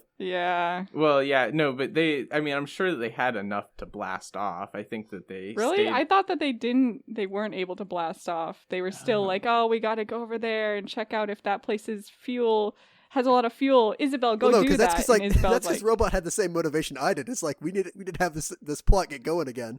I'm going to see if there is fuel over there. That's what I mean. They just still hadn't gotten the fuel. Yeah. It's been 6 months. We haven't gotten the fuel. I mean, I was satisfied with that explanation just because it seemed to me like they were like, oh, we found a group of people that we actually kind of like hanging out with. So, like, oh, our mission? What? Oh, yeah, but what they mission? They don't have a mission, though. They don't. They have no motivation to go back in the air. Right. Well, okay. So their mission is to get fuel. That's why they're in Fag. To get fuel and then leave. That was it. For what purpose? To get Robot back to his son. Oh. And then? And then they'll figure it out from there. Yeah. This is the worst road trip ever. Man, Robot. Can you imagine? Oh my gosh. I'm shocked that Robot was like, didn't put up more of a stink, considering it's like, hey, I left my son in another planet, and you people are not being respecting protected that. by a seal. I mean, I guess like as much as I don't like Robot's like overall arc, I do understand, like, he does have kind of a problem with responsibility, so maybe he was kind of fine with not being with his son for a while. There's a lot of... Considering he really expected me to be a gentleman. Mhm. I mean, Robot was busy eventually sowing the seeds of seduction. Are we gonna call it that? Wait, are we talking about... They fight and then they kiss. That's the point. No, wasn't that after Faye? It was. Okay. Yeah. But, like, was it happening already then? We'll never know. No, I don't think so. Oh, so you're saying there's less build up to this romance? Yeah. But for some reason, I didn't find it... Okay, Wait, is this before or after? Is this before or after Robot tries to hit on Alana? After. Okay. Yeah. Because I feel like I'm Yeah. conflating the two weird Yeah. romances that Robot has. Mm-hmm. Mm. I'd say... That's what I mean. There's no logical sequence of events. Well, to me, like, Petrichor, who's the other Petra. character that Robot Oh, right. hits on. Okay. Yeah. I don't know. I just felt like they had more of a reason to get together.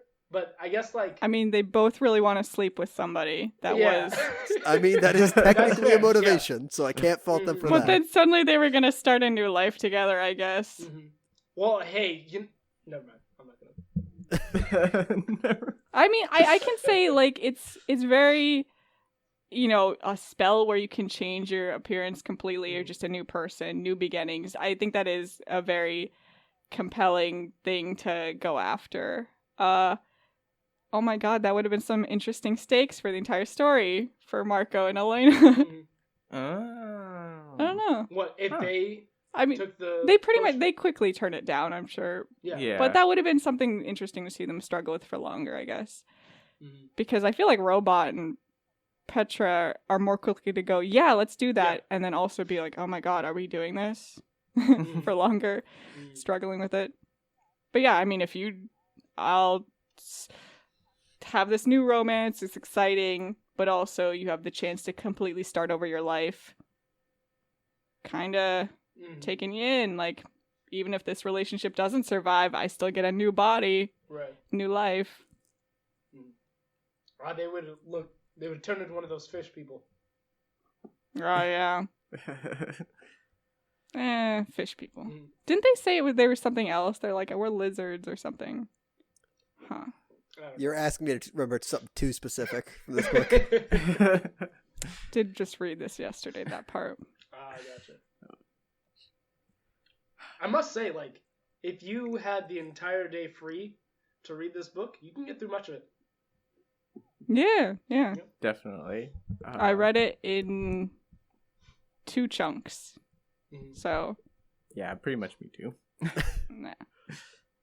I mean, I spread it out for a while, but that's because I basically had like a week to read it. So when I was doing nothing else, so I broke it up, and that was a while ago. Unfortunately, I did not get to go through it like again to annotate stuff, but oh well.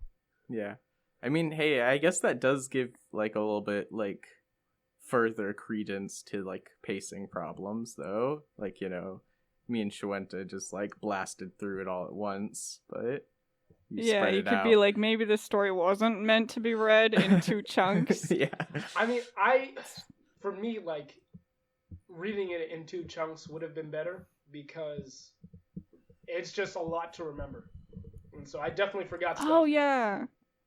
So we were talking about the whole thing about Marco and Elena. Kind of don't have a ton going on.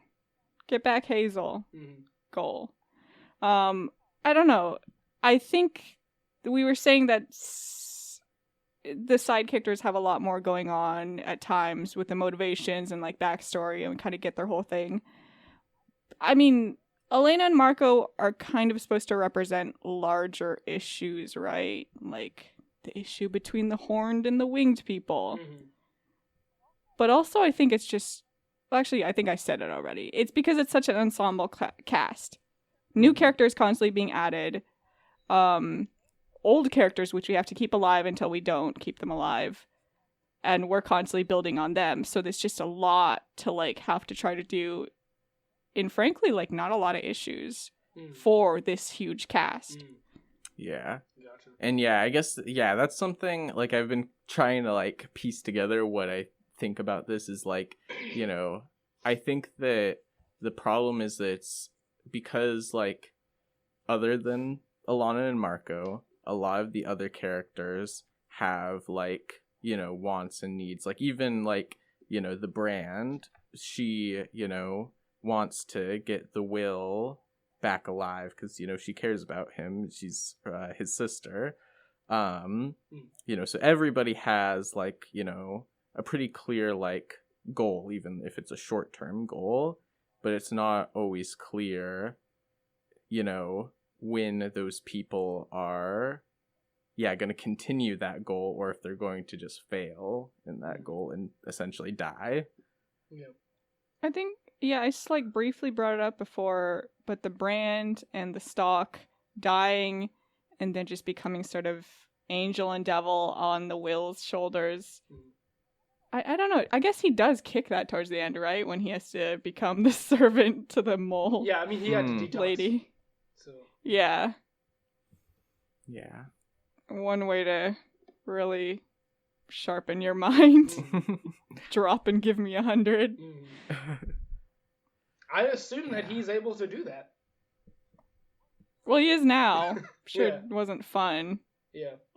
Also, when you're like being mind controlled to the point where you can't choose not to. Well, he was like Gonna get in electric the- collared, I think. Like, not mind controlled. I don't know. She made him kill a lion cat. That's... I feel like that's a little more than electric collar. Not sure. Yeah, Well, I I don't don't know. remember. In the end, like, he did work. Well, he did escape. Like, when Doff showed up, I Yeah, think, when Goff... Yeah, Doff. he used that opportunity to escape. So, to me, that's not necessarily mind control. Well, he clicked the button and it came off. Mm-hmm. Well, the dude still ran away, is what I'm saying. Like, he still used that opportunity to get away from her. Yeah, I don't know. I Oh, can't well. remember either. Small details Mhm. that we won't find out about. Yeah, but yeah, I guess, you know, and this isn't exactly what you were saying, Shawenta, but you did remind me of something else that you had said that's related, is that, like, yeah, I can also, like, see that, like, basically, like, you know, basically the Will is obviously one of the primary characters, you know, he's not going away yet. Unfortunately. Do you not like the Will? I like him a lot. No, I do No, like the Will. I'm just saying. I only don't like the Will. Oh, you're talking to Talon. I only don't like the Will. This is me, like, applauding how he's written. I don't like the Will because of how much he gets in the way. I mean, I don't That's know. not- Yeah. Darn those antagonists. Yeah. I was gonna say, like, at least he has a goal. He has He something really to do. hasn't given up on that, huh? Mhm. And even like he's personally motivated to do stuff. He lost his lion cat and he still didn't give up on revenge. Even though he's It's a hard life. I don't get why they just made him Oh kind yeah, of fat. Sophie and It's just that was a weird turn. I don't know. You don't need to make somebody fat to show that they've fallen on hard times. Like give him a unkempt Yeah. beard or like long hair. It's just like nah, just make him fat. Which I didn't Yeah. even Well, they did notice all of until that. I didn't notice until like somebody says like, yeah, kind of let yourself go, didn't you? And I'm like, wait, is the Will fat? And then I went back. It's like, oh, the Will's fat. Yeah. Oh no, I noticed that.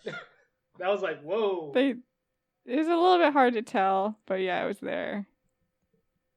Yeah. They gave him an extra chin. Mm-hmm. Well, it made him more rotund. You know. See, I thought it was just like a Yeah, I cape or think- something. Just like Mm. behind Yeah. him. I get. Yeah, I guess like I wish that they didn't do that too. If I was to defend it, I feel like it was kind of like because the drug from that one planet comes from its food. He was like basically like, you know, eating a lot of it, like all the time, and not Maybe. doing He anything won't else. stop eating those weed brownies. Darn mercenaries. Sure doesn't do a lot of mercenary work. Yeah. Also, like, it was weird that drug was like, I mean, it's not heroin. That's not how heroin is spelled, but like That was a funny. it was like heroin, like I don't know. Heroin, yeah. Heroin, yeah. I was like, why'd you name it that though? That makes me think. I just watched a Bob's Burgers episode recently, and they're going to the heroin convention. They're like, no, not that one. It's about female leaders. Yeah. Oh gosh. Yeah. So yeah, the stock's never gonna leave this story, but only as like a bad habit of the will, I guess. Yeah. I mean, I guess it would be it's at this point it has become part of him, and we will know that he's changed once he's able to let go of that. Mm-hmm.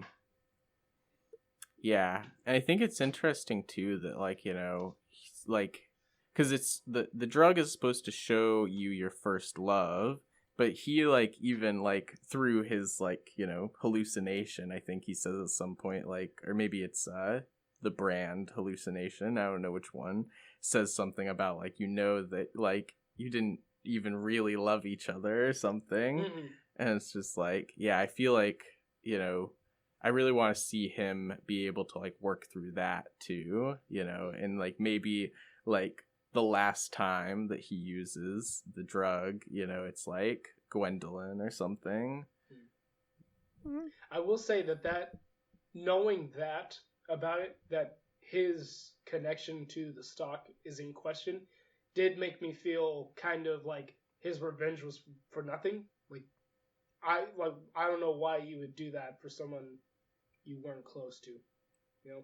I mean, I don't think we're supposed to find his goal particularly right. Mm-hmm. Like, he's just messed up to the point where this is pointless. Yeah. And also in the end, like, I mean, this is most stories, it's gonna be revenge is not the right way kind of thing. Mm-hmm.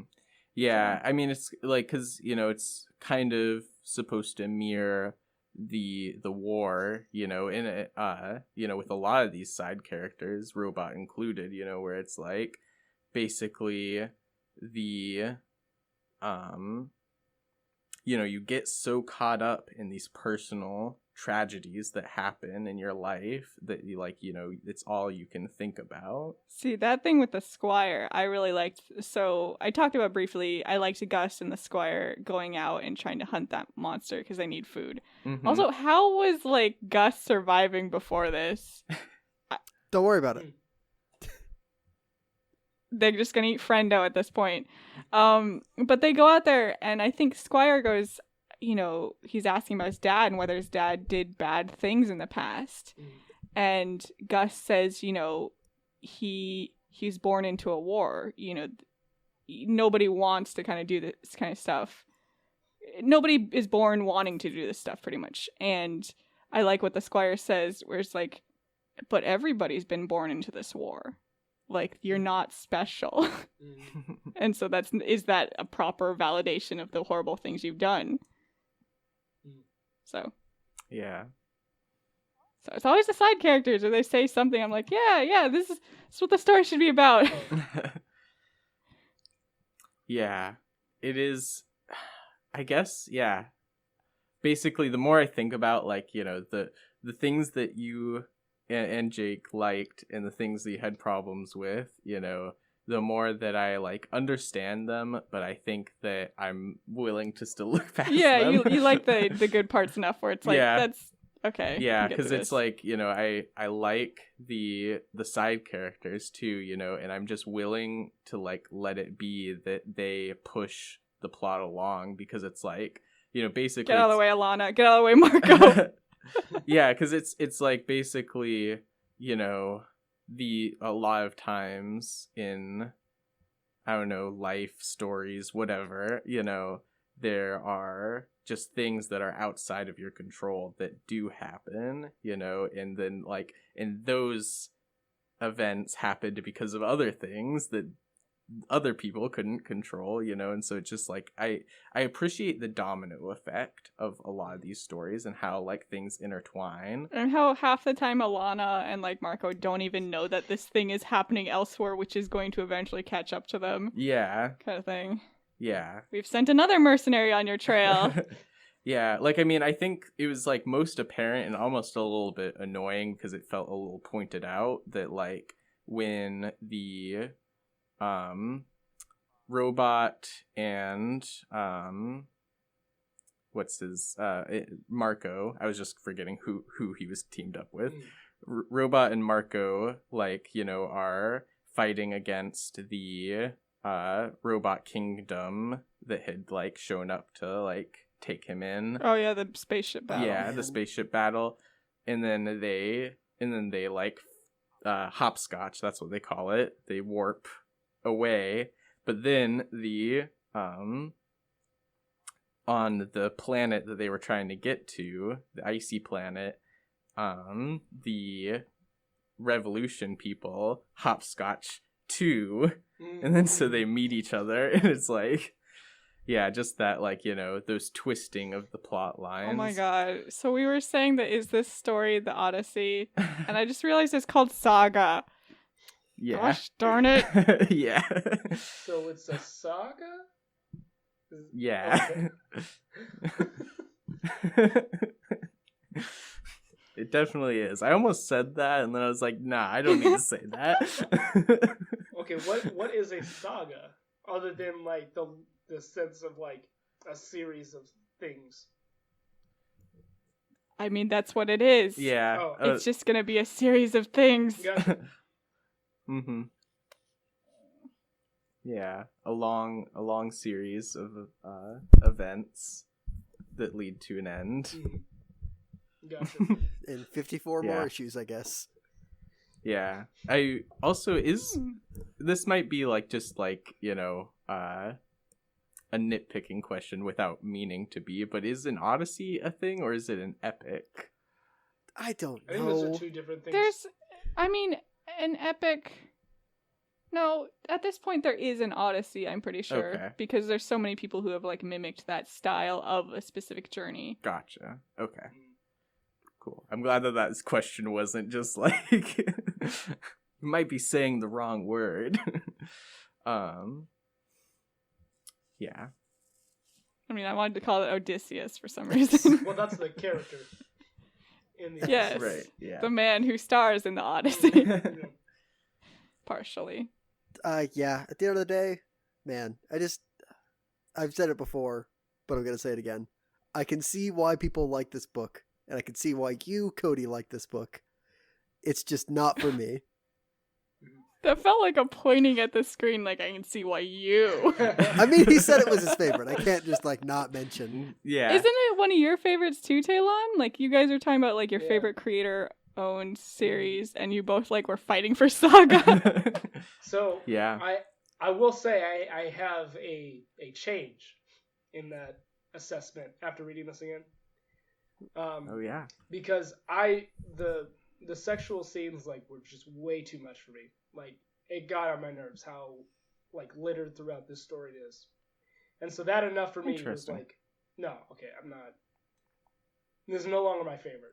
Were they plot important? No, I don't. I don't think they were plot important.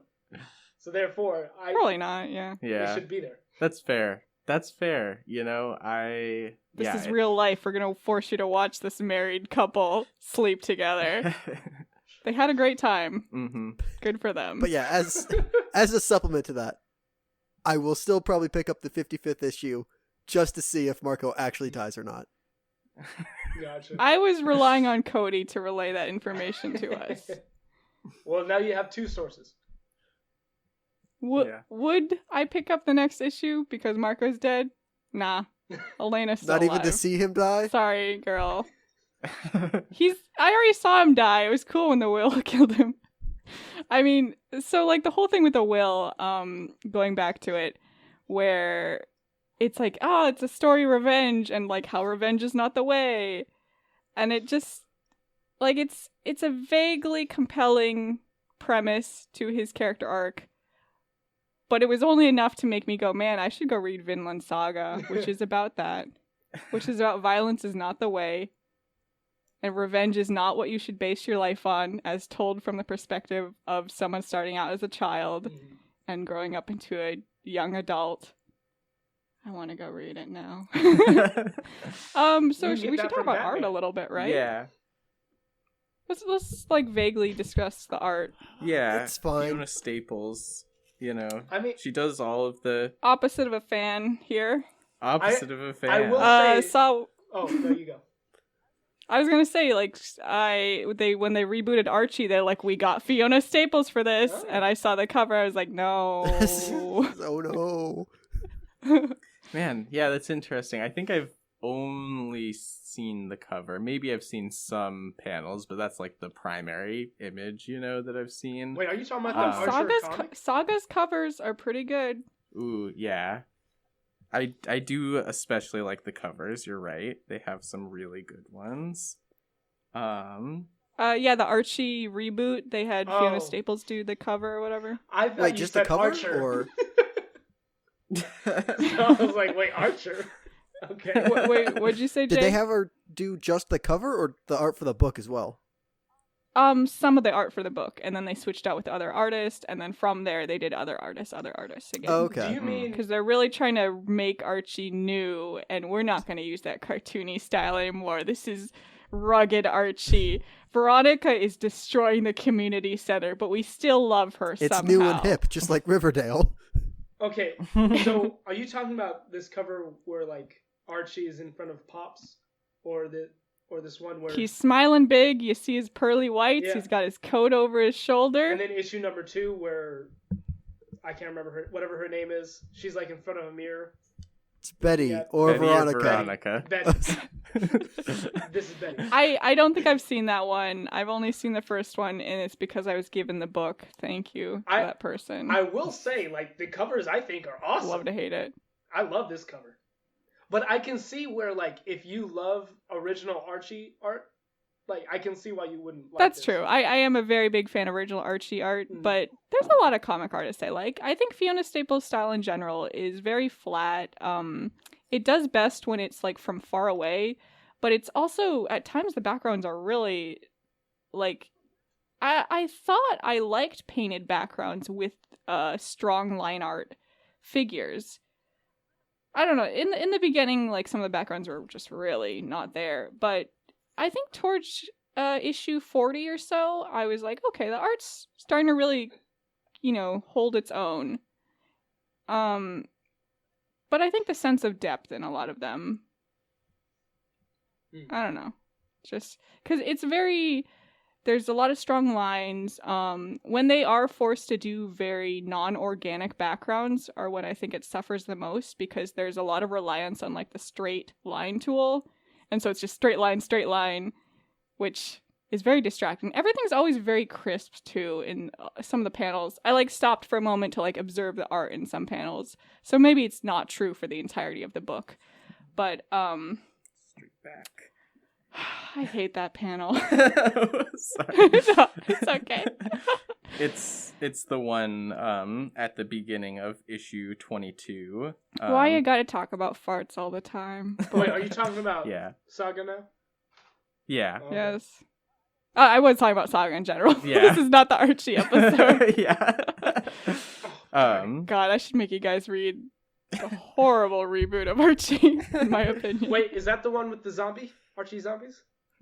No, that's just We read Archie. I was going to say, we talked about it. We've definitely mentioned this before. Mm-hmm. I don't know why we mention Archie so often, but... Is that not the same series? series?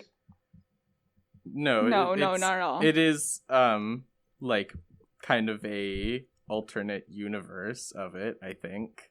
Is supposed to be the intention. Yeah. Mm-hmm. Yeah. I think it was done after the reboot. Yeah. Because they're like, yeah, all these new Archie stuff. If I remember correctly, it was they did a variant cover. And it was so people loved it. popular Yeah. that they were like, oh, this could be an idea.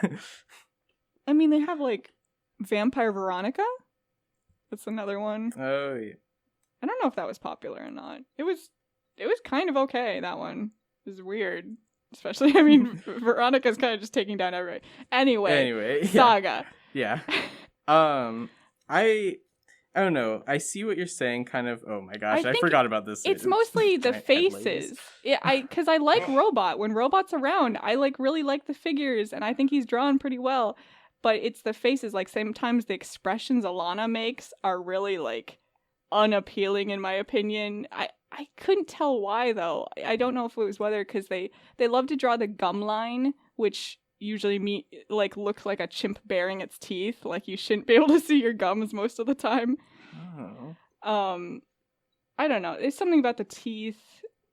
I'm just not a super big fan of the expressions, which kind of means that the story probably didn't impact me as it should have in like important moments because the expressions never hit for me. Really? Almost never. That's, I feel like the expressions did hit for me as like you were like talking about the faces and I was like, okay, yeah, maybe sometimes like in the non-emotionally driven scenes, there may be a little off, but even that I kind of disagree with personally. It's a very sharp style. There's very thick line work at times, which, I mean, you're supposed to view it from far away, so it's kind of okay that it's like messy. I don't know though. Just not a big fan. The painted covers though are beautiful, so I'm like, I'm pretty sure it's her doing those too. So yeah, I you need to be able to do. I want to give it like some credence. The fact that you need to be able to get comics done fast. Mm-hmm. Like you need to be able to keep working. So like worrying about, oh my god, these two lines overlap. Shouldn't worry about it. Like sloppy line work. If it works, it works. Just didn't work though for me. Yeah, I don't know, like, yeah, I just want to say, like, not as, necessarily in response to you, but oppositely. But yeah, oppositely. As a fan. I feel like the, especially, like, reaction kind of emotional faces to, like, the events that are happening, like, they really, like, I feel like I can page through this book, and really see what the characters are feeling, and not like... That's what I mean by gum line. Oh, sorry. that one but is a little off, though. No, that's understandable. She's, like, in a moment of pain. But sometimes Alana would smile, and you'd see that. I was like, oh, which, I mean, some people, you can see their gum line when they smile. Mm-hmm. It is off-putting when that happens, though. I will admit that. As I have said, it is like a chimp baring its teeth at you. It is going to bite you. Man, you'd think this one with the grandma, though, would have it, but no, it doesn't have it. Yeah. I don't know. I personally, though, yeah, I think that the art just really works for me. I... Agreed. Yeah. And, like, even...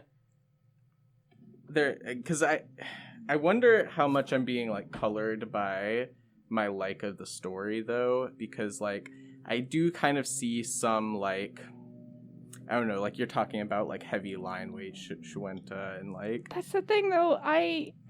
It's not bad. It's just not... It's not working for me. Mm-hmm. That's it. Like, there's obviously a lot of effort put into this, and I think the main drawback... like, despite all the things I've said... Main thing, compositions are not super great in my opinion, and so because of that everything else feels sort of not deliberate, and so everything seems more hapdash because of that. But like there's comics I've loved that literally look like sketches, so I don't know. As much as I'm like, this is my opinion, it is also like I can totally understand where people would like that. Mm-hmm.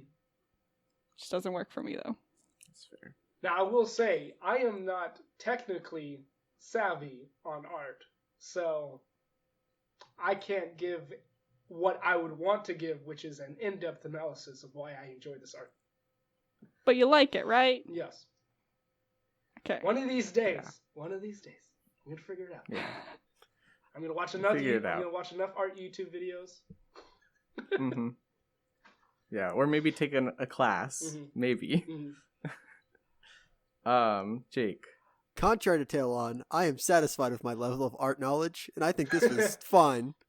It's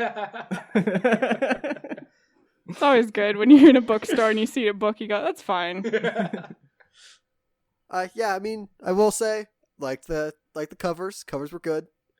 Moment to moment, can't say I noticed the art that much, which is, I didn't notice that it was bad, so that's good.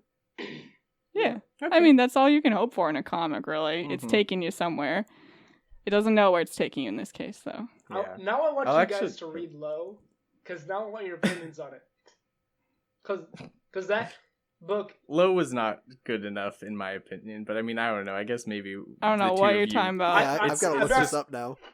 I'm not talking about It's it fine. being It's- good. I'm, it- I'm saying it's the worst in terms of Oh, art, in my right. opinion.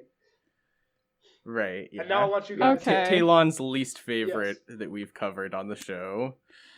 So, That's- in summary, don't like Saga.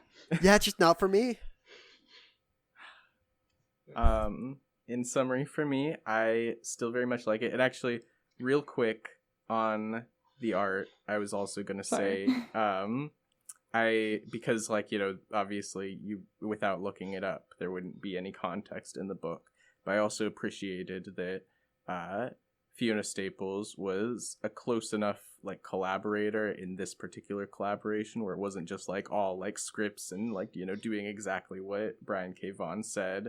It was like, you know, talking about ideas and stuff. And so like, I don't know exactly like everything she contributed obviously to the story and the world building and stuff, but I know that at least she like came up with like the rocket ship tree. Yeah, And I, I really- mean, it's a passion project for both of them, it seems like. Mm-hmm. Yeah, I just thought that was really cool. But yeah, overall, I can accept the criticisms, but also look past them. I and mean- still really enjoy it. Nobody should listen to me because one of my favorite manga ever is Mob Psycho, and that has like very rudimentary art, and I love it for it. So I haven't read Mob Psycho, but I really like the anime, so, and I'm sure that I would also really like the manga, even with like, you know, obviously the anime, you know, quote unquote improves the art, but I don't think that would bother me. Anyway, And to wrap this up, don't let our criticism, I know I've said this before, but I'll say it again. Don't let, you know, our criticisms keep you from reading the book. If from what we've said, you think you'd like it, we do suggest you would pick it up and read it. See if you like it for yourself. We are not the be all end all when it comes to comic criticism. Don't let what we say ever make that seem like that's the case. I love being a hater. In the wise words of LeVar Burton, don't take my word for it. I will say, like, I wish that I had gone first, and then you said that, Jake, because I still want to say, like, in summary. Oh, Go for I mean, it. you can say in summary. it. Don't let Yeah, me stop yeah. you. In summary, my opinion is that I enjoy this book when there's not sexual explicitness, like, at all. So take that away, it's a perfectly good book. So yeah. Okay. So yeah, I you know, I don't know, maybe I don't have to respond to that, but I would like to, I guess, that like, you know, I was kind of half and half on that, whereas like some things, you know, I agree that it doesn't really advance the plot at all, but I did think that like some of it, because like, you know, it's definitely a theme of the book is like, you know, He literally says the opposite of war is not peace, it's sleeping together. yeah. Are they just gonna have a huge sleep together party? That's at what's the gonna end? solve the Is that how war. we're getting over the Yeah. war? I think that's gonna solve the war, you guys. No, but they also say that one person can't be right about everything. He's not the end all be all for solving. I don't the know. This war. universe has sort of validated what he said, in my opinion. Interesting. Gosh. Okay. I can't. The end. Do you agree with Show and Tell? Uh, Read the book. I mean, yeah, the book made you think a bit, so we were able to discuss a lot of it. Yeah. You know, it's hard to say. It's better than like boring. Yeah, for sure. Yeah. I'm glad that you guys didn't think it was boring. That would really like, you know, I would like just feel so bad about it. Like, yeah, read this whole thing. I was like, wow, this really sucked. Like, I got pretty mad while reading it, but I forgive it now a day later. It wasn't that bad. I'm just mean. That's good. All right. And I think, we already said that I'm going to pick up the next issue. Jake's going to pick up the next issue. Shawenta's not going to pick up the next issue, but does want to know if Marco really dies. It'd be pretty cool of him to do that. Talon, are you going to pick up the next issue? I would wait till there's a collected edition and then read that. So smart. Yeah. But then you won't know as soon as we know. Exactly. Unless we tell you. Exactly. Yeah. Do you want us to tell you? It doesn't matter to me. Yeah. Sure. Okay. Compelling. All right, just making sure. Anyway, this has been the Comic Panel. I'm Cody. I'm Talon. I'm Jacob. And I'm Shawenta. Thanks for listening, and we'll see you next time. Thank you for listening. You can catch our show as it airs on Mondays and Saturdays from 5 to 7 p.m. on KSUA 91.5 FM, The People's Radio in Fairbanks, Alaska. Be sure to subscribe to our YouTube channel at The Comic Panel, It's Comic Time. You can find The Comic Panel anywhere you listen to podcasts. Find us on Facebook at It's Comic Time, Instagram at _comic_panel, and Twitter at The Comic Panel 1.